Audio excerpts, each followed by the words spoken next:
mga paps, andito nga po tayo ngayon sa may Hamilton, no? Part pa nga rin po ito ng Kalayaan route dito nga po sa Imus, kung saan ay pwede nga po tayo tumaan sa mga iba't ibang subdivisions, no? For yung parang alternate route na rin, or shortcut, or diversion route, parang ganon. Parang friendship route tsaka solidarity route, no? But anyways, yung sa harapan natin, yan nga po yung Nia Road, no? So naitapok na nga rin po natin yung pakanan dyan, palabas ng Tokwahan, no? Ngayon po, pakaliwa naman tayo. Ang pakay nga po natin ngayon ay pumunta ng Imus Boulevard para i-update nga po sa inyo itong estado ng diversion road yung tabi ng City Hall, palabas ng Jade Residences, no? So matagal-tagal nga po natin hindi na i-update yung kalsada na yun, no? So yun po pupuntahan natin ngayon. And syempre, on the way ay ipapakita ko nga po sa inyo yung mga developments din dito sa Nia Road. Ito, nasa Nia Road na nga po tayo. Yung mga kalsada dito na pinapalapad, no? Paghahanda nga po sa Imus Bus Line tsaka Diversion Road, no? Yan nga po, pansinin nyo yung sa kanan natin, no? Patuloy nga po yung pagpapahaba na yan hanggang makalabas nga po dyan sa Bukandala Dos, palabas ng Patindig Araw. At lately nga no, napansin ko yung sa kaliwang banda natin, yan, yung may bakod dyan dati, parang giniba na oh. Kasi right of way pa nga po yan ng widening. Yung mga kabahayan dito sa tabi, sa kaliwa, yan ang hindi natin sure kung ano mangyayari dyan, mga paps. Pero i-update ko nga po i-update ko rin po kayo dyan syempre kung ano magiging plano dyan. But yung nasa right side, ayan, so patuloy na nga po yung paglalagay ng box culvert dyan, no?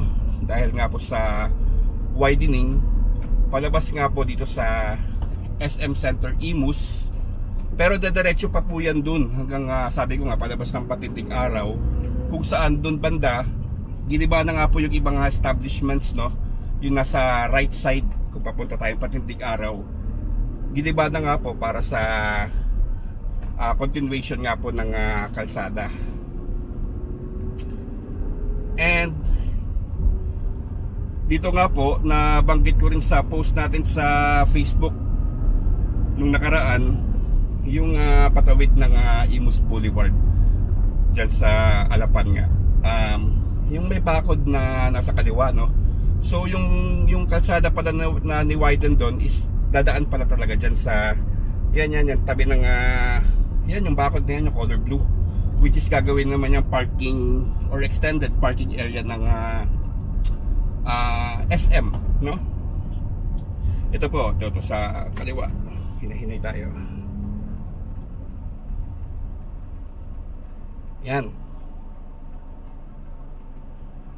So ito pa po yung dugtong ng kalsada nga patawid ng Imus Boulevard, no? So mahaba rin pala siya, mga paps. The last time kasi akala ko hanggang dyan lang yung may backhoe sa harapan. Pero hindi, no? Dire-diretso pa pala siya doon sa tabi ng parking ng SM. And yun dito, kung mapapansin nyo, sa pagtawid natin, may mga establishments pa dyan sa gawing kanan natin, no? Yung maliliit. Tatanggalin din po yan, mga paps, dahil part pa nga rin po yata yan ng right of way. Dahil kung makikita nyo ngayon, meron pang linya dyan, no? Ayan, kung saan may nakaparada. Yan, ang pansinin nyo, may linya pa yan dyan, mga paps. So yan pa nga po yung continuation ng right of way. So yun nga, dire-diretso yung trabaho dyan sa kahabaan ng Nia Road. Hanggang dyan na yan sa may Tokwahan. And in fairness, mabilis din po yung paglalatag ng mga kalsada. Na i-post na nga po natin yan sa FB, tsaka na ipalabas na rin sa YouTube, no? Yung kumuha tayo ng aerial shots ng kahabaan ng Nia Road.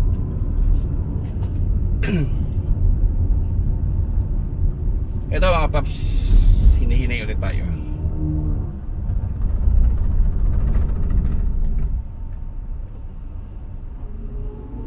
Ito yung sa kanan natin. Yan yung dugtong ng Imus bus route Sinara po siya ngayon.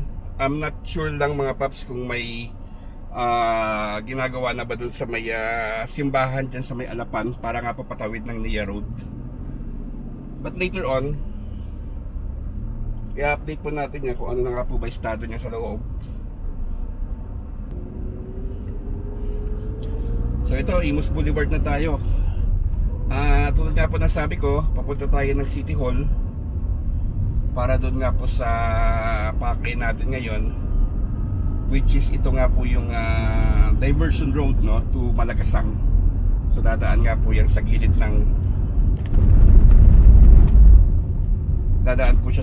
ng City Hall.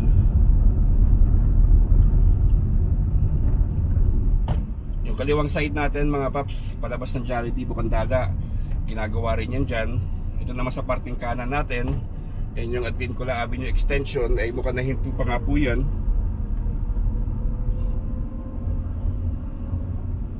And yung Center Island nga continuous nga po yung paggawa niyan hanggang dito sa kahabaan ng Imus Boulevard. And since November na, ngayon nga pala November 2, later on sasabitan na naman ng mga, syempre yung mga parol dito nga po sa kahabaan ng island para sa paghahanda ng Pasko.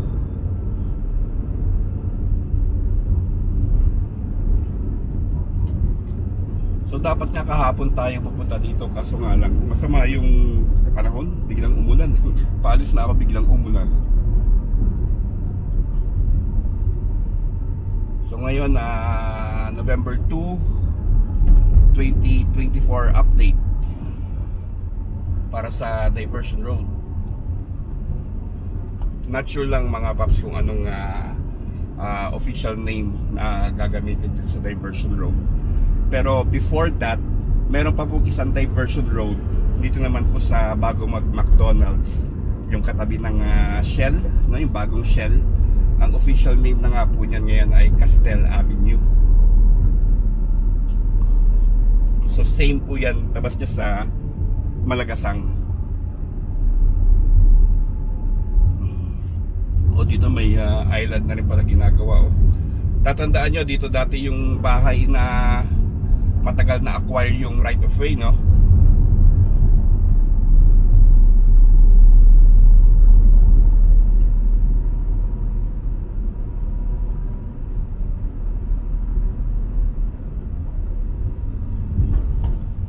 Tapos ito si Aviana, project nga po itong area na ito ng ni Ninong, Ninong Manny V.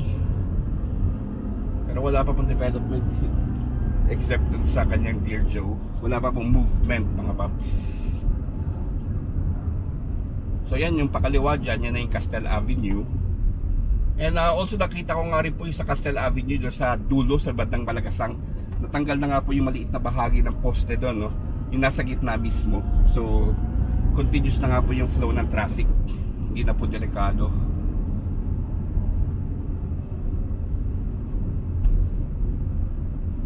Kung sa kanan may bakod pero wala pa tayong idea kung anong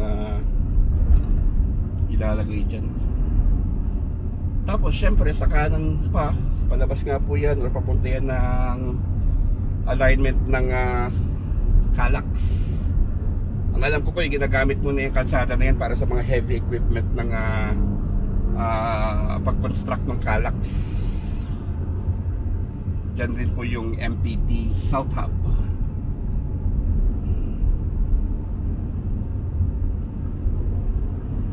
So ito, nasa City Hall na nga po tayo.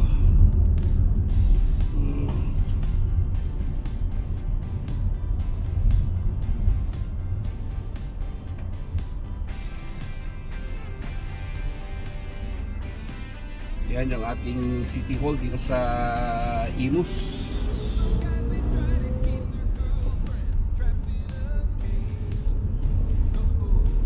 And yung kalsada nga siya sabi ko, yung nasa sa kaliwang side natin. Yan. Yan. Yun yung entrance niya.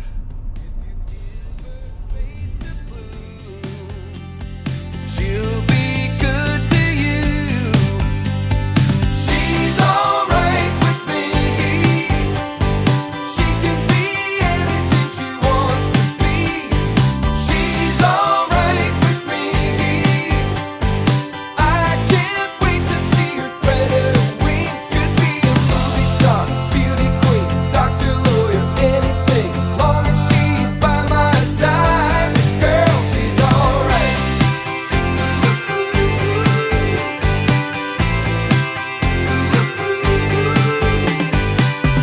She is not like any other girl that I've met. Oh no. She is the queen of hearts and I'm placing all of my bets on her. 'Cause I know she's gonna win. And when they ask how I did it, I'm gonna tell them again. Oh, she's alright with me. She can be anything she wants to be. She's alright with me. I can't wait to see her spread her wings. Oh, she could be the next president, riding in her private jet, long as she'll let me fly. She's alright.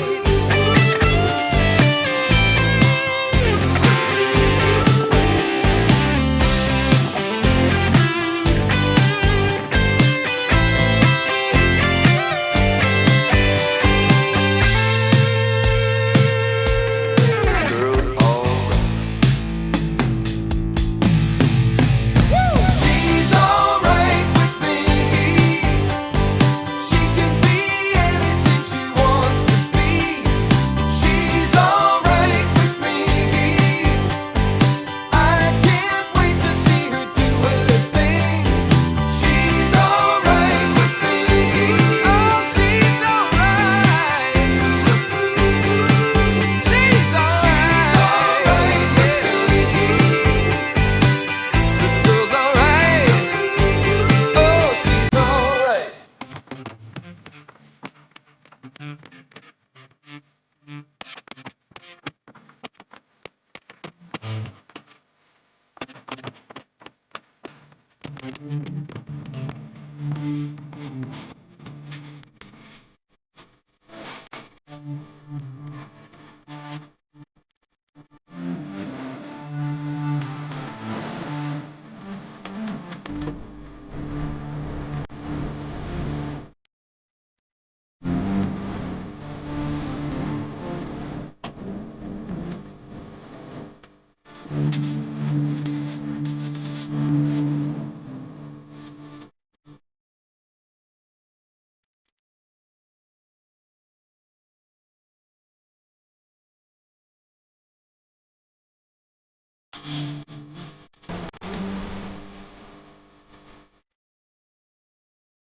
So mga paps, ito nga po yung Diversion Road, no? Ito nga po yung entrance niya dito sa may Imus Boulevard, no?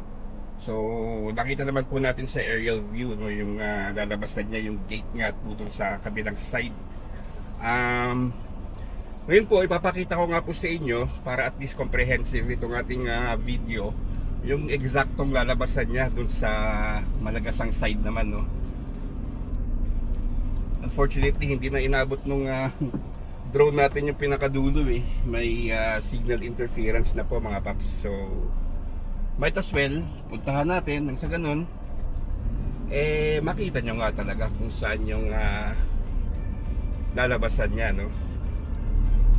So yung sa harapan natin, yan na nga po yung Imus Boulevard, no? So dito nga po yung entrada niya, katabing-katabi nga po ng City Hall.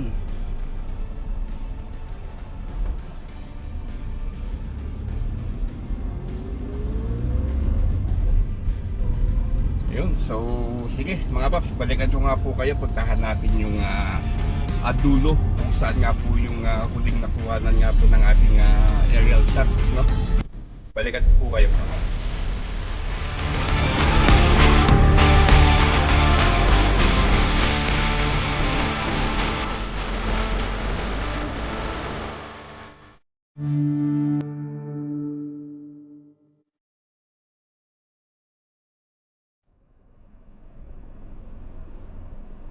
So ito mga paps, ito yung dugtungan ng diversion road, no, sa kabilang side yung Imus Boulevard. Dito po yung exit niya.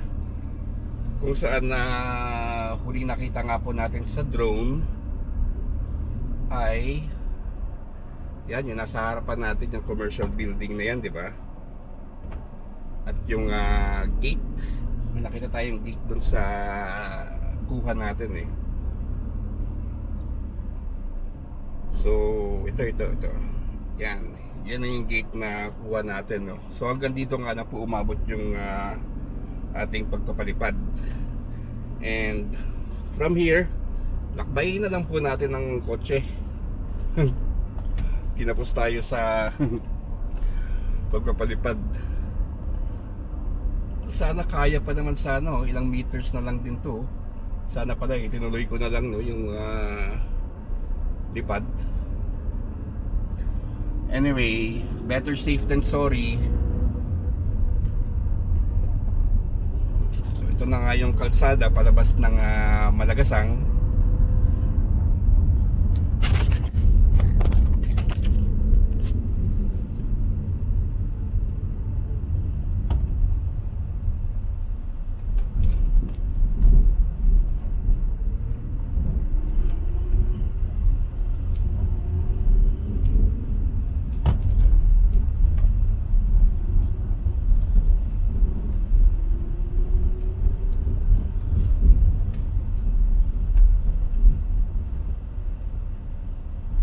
So yan, yung nasa harapan, Malagasang Road na nga yan, no? Pakanan, papunta ng Open Canal, Anabo Coastal, pakaliwa, Babukandala, Matibig Araw, Nia Road, no?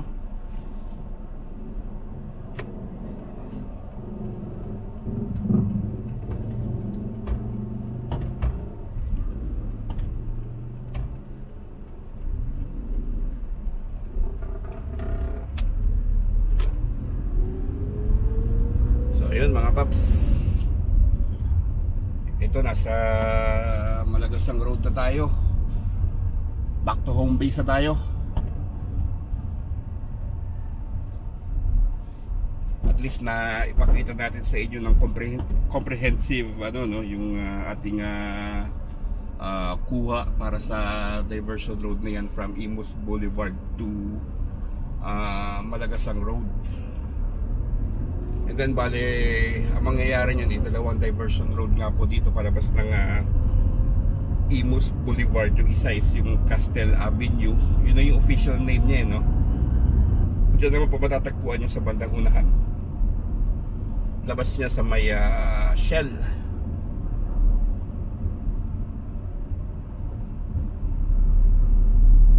And yung sa Castel Avenue yung palabas ng Malagasang ay may Center Island na rin na ginagawa. Tsaka wala na yung poste nga na nakahambalang sa gitna. Natanggal na. So safe na nga po siya, no? Wala nang sagabal.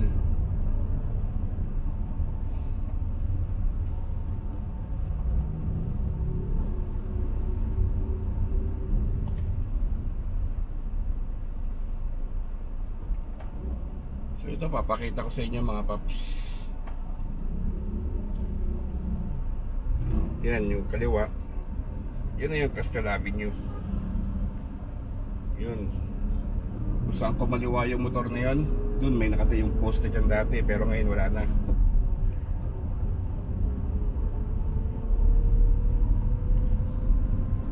So hanggang dito na lang mga paps yung ating update para nga po dito sa Malagasang Imus Boulevard Diversion Road. Sana nga po yan na-enjoy ninyo at salamat po.